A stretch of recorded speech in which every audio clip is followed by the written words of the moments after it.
एवं राजस्थान प्रदेश के हमारे संगठन प्रभारी डॉक्टर श्री राधा मोहन दास जी अग्रवाल आज हमारे बीच उदयपुर पधारे हैं। आपातकाल के 50 वर्ष की बरसी के ऊपर अपने उद्बोधन के लिए आप उदयपुर पधारे।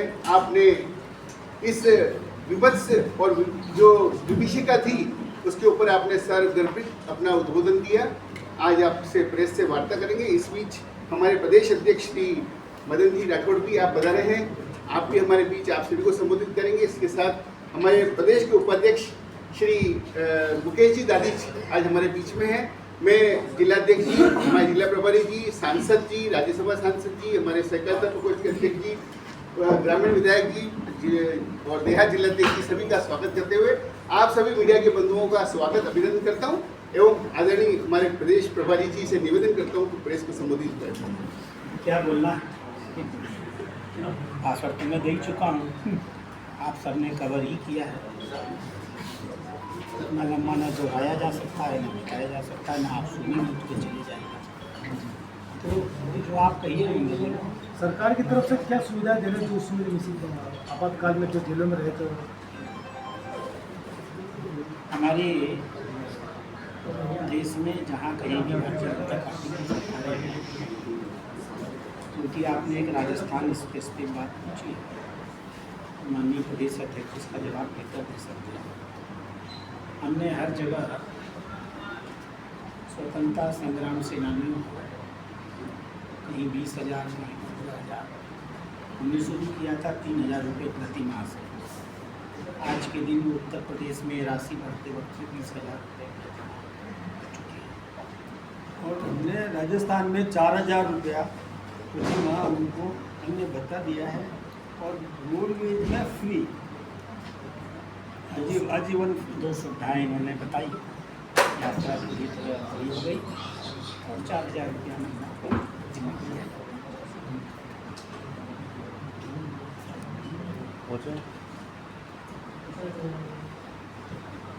सर 50 साल हो गया आपातकाल तो किस तरह से देखे अब आगे?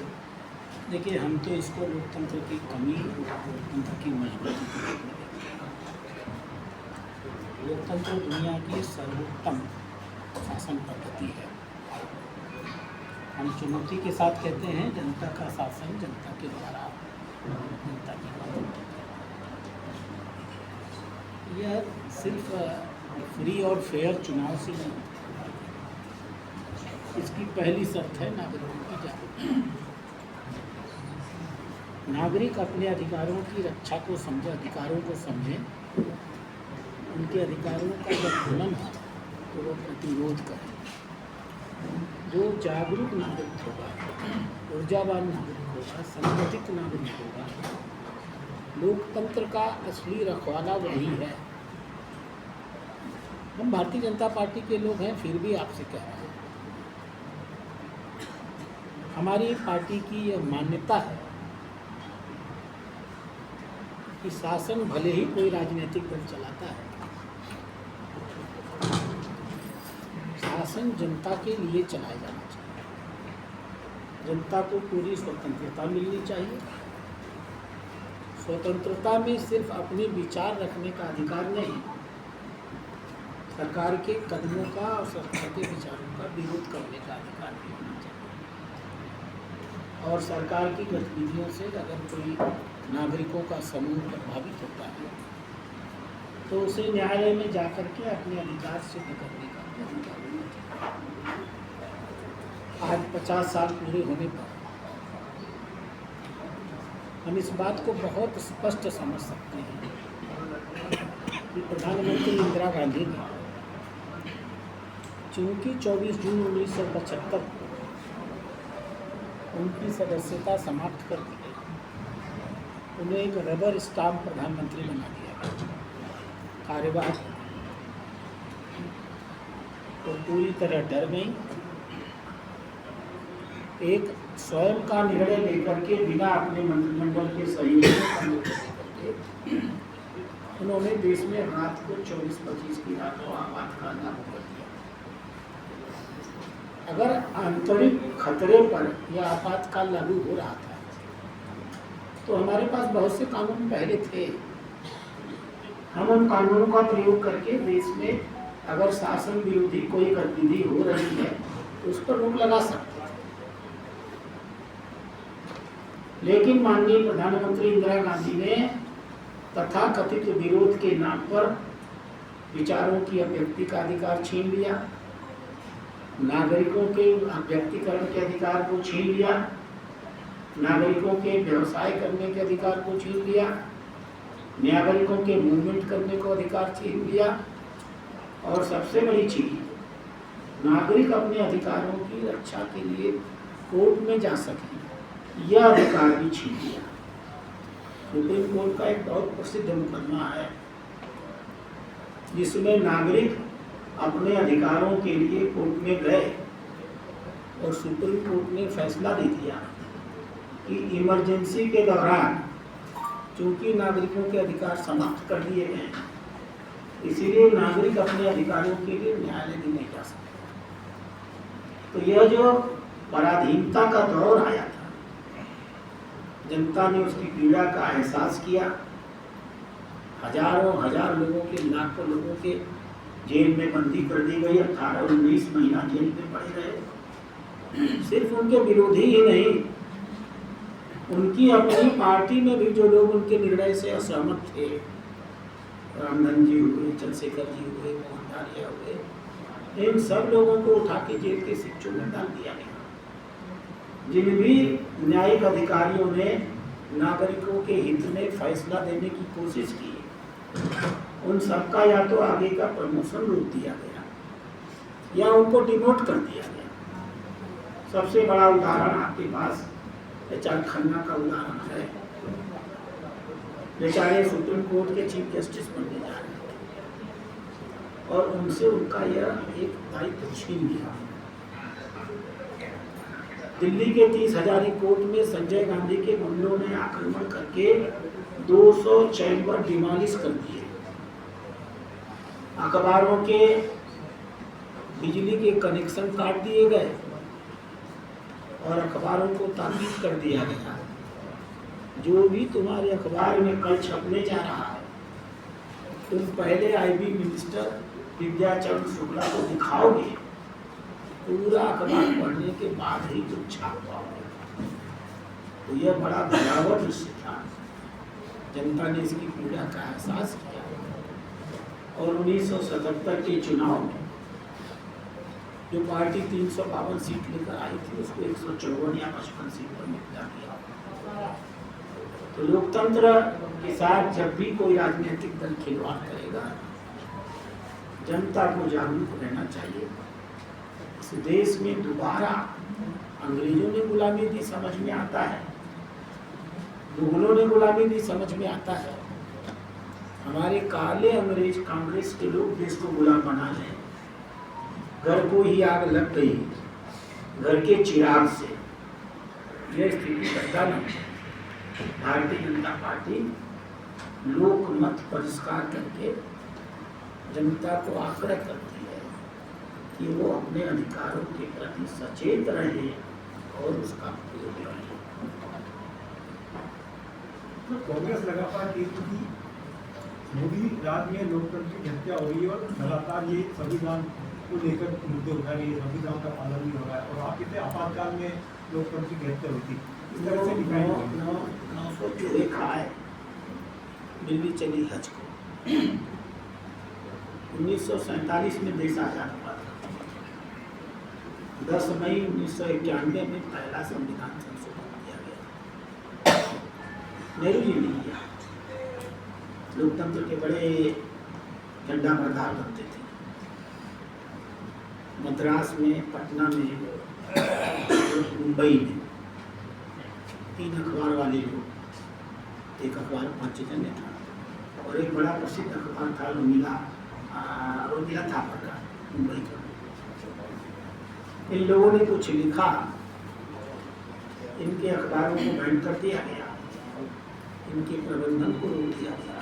जब ये सुप्रीम कोर्ट पहुंचे तो सुप्रीम कोर्ट ने निर्णय दिया कि कोई भी सरकार जनता के विचार के अभिव्यक्ति के अधिकार को नहीं छीन सकती। 1947 में देश आज़ाद हुआ, 1950 में संविधान लागू हुआ 26 जनवरी को।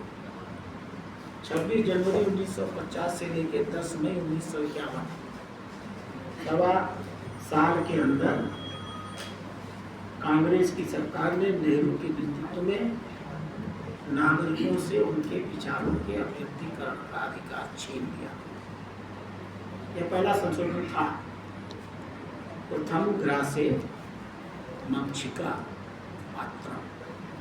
लोकतंत्र ने मुंह खोला ही था कि कांग्रेस की लोकतंत्र विरोधी मक्खी उनके मुंह में घुस गई, और उसके बाद तो दौर पर चला संविधान के संशोधन।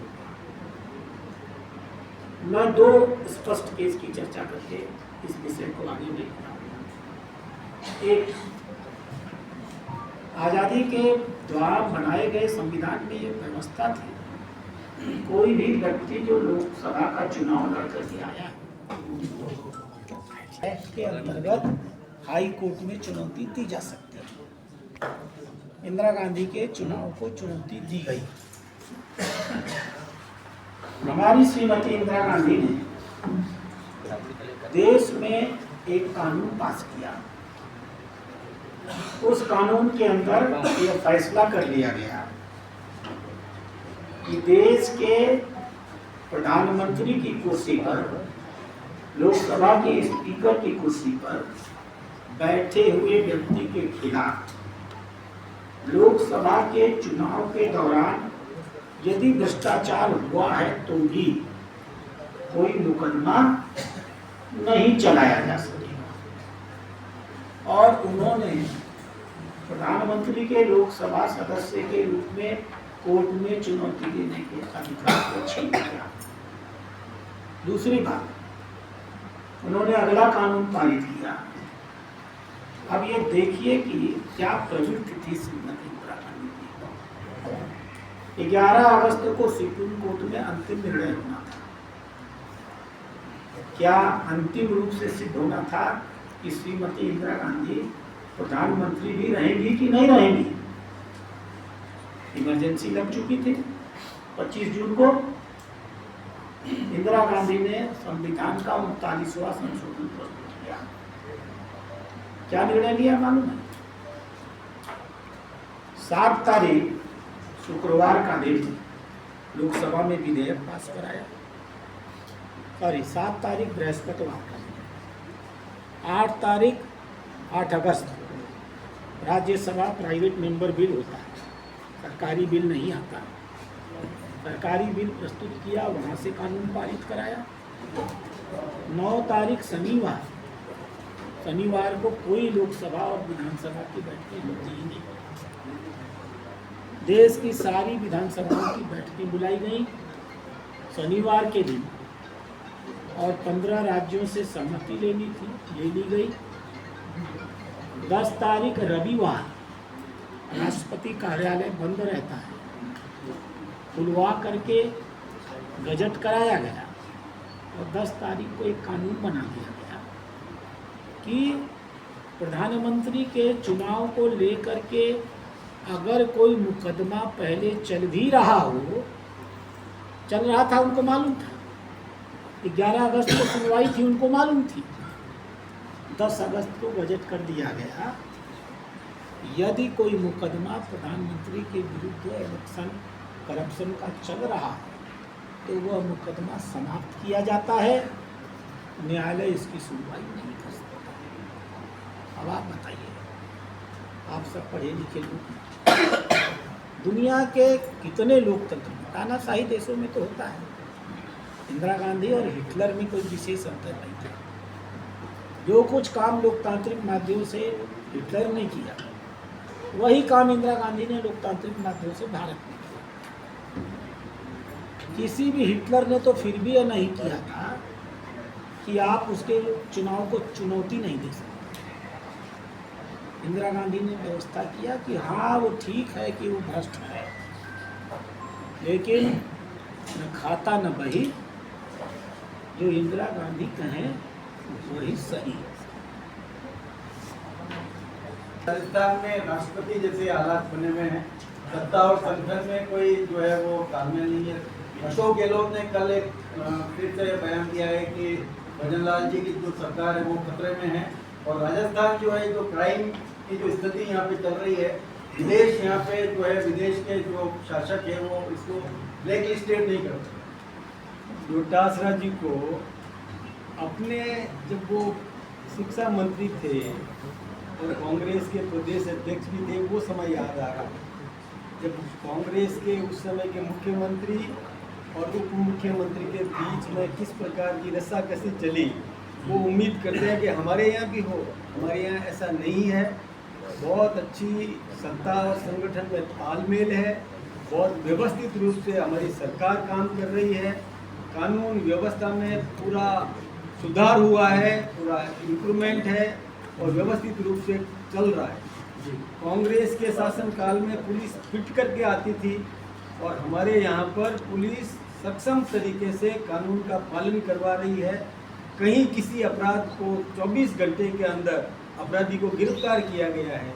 और आप तालमेल और वो तालिका देख लें कि इतने समय में कांग्रेस में क्या अपराध थे। और खुद डोटासरा जी भूल जाते हैं क्या, मुख्यमंत्री की मौजूदगी में डोटासरा जी शिक्षा मंत्री भी थे। शिक्षकों से पूछा कि क्या ट्रांसफर में पैसे लिए जाते हैं, तो अनेक शिक्षक खड़े हो गए और सबने खड़े होकर कहा साहब ट्रांसफर में पैसे चलते हैं। डोटासरा जी अपने आप को भूल जाते हैं, पत्थर फेंकते हैं दूसरे पर, खुद देखते नहीं, अपने गिरेबान में झांकते नहीं। हमारी सरकार बहुत व्यवस्थित चल रही है। जहाँ तक आप गहलोत की बात करते हैं, गहलोत साहब जैसे संजीदा व्यक्ति 3 बार का राजस्थान का मुख्यमंत्री रहा, लोकतांत्रिक तरीके से सरकार में आया और वो इस लोकतंत्र के हथियारों के समर्थन में बोल रहा है। अशोक गहलोत जी ने कहा यदि इमरजेंसी में नसबंदी नहीं होती तो हिंदुस्तान की जनसंख्या 180 करोड़ हो जाती। अरे क्या बोलते हैं वो गहलोत साहब, थोड़ा सोचो तो सही। क्या जबरन नसबंदी, कुंवारों की नसबंदी, जिसकी शादी नहीं हुई उसकी नसबंदी। लोग खेतों में भागते थे, पता नहीं है एक डॉक्टर को 25-25 ऑपरेशन करने का टारगेट दिया गया था। डॉक्टर भागते थे और आदमी पीछे, आगे आदमी भागता था, डॉक्टर पीछे, आदमी खेत में चला गया, खेत में ऑपरेशन, जीप में पकड़ देते ऑपरेशन, जबरन नसबंदी, कुंवारों की, ये सब होता था। गहलोत साहब भूल गए क्या कि लोकतंत्र से जीत करके आए थे भाई, शपथ ली थी लोकतंत्र के हामी बनो, संरक्षक बनो, विध्वंसकारी मत बनो। तो वो षड्यंत्र चल रहा है, पार्टी में षड्यंत्र चल रहा है हटाने के लिए। कोई षड्यंत्र नहीं चल रहा है, सत्ता और संगठन में तालमेल है और सही तरीके से हमारी सरकार चल रही है। डबल इंजन की सरकार है, व्यवस्थित तरीके से चल रही है, अपना काम पूरा कर रही है। सर एक छोटा सवाल, कांग्रेस के भजनलाल जाटव ने कहा कि उनकी पार्टी के गद्दारों की वजह से वो चुनाव आ गए। बीजेपी क्या सोचती है कि गद्दारों की वजह से उनकी पार्टी गद्दारों से आ रही है, जनता ने जीता है? बदमाश है ये, उनके अपने घर सोचे ना, हम दूसरों पे पत्थर फेंक रहे हैं। अपना तो संगठन देख लो, उनका संगठन कितना चरमराया हुआ है, वो उनके गद्दारों को वो जाने। हम उसका जवाब हम कैसे दे सकते हैं? हम तो सही तरीके से हम काम कर रहे हैं। बहुत बहुत धन्यवाद आप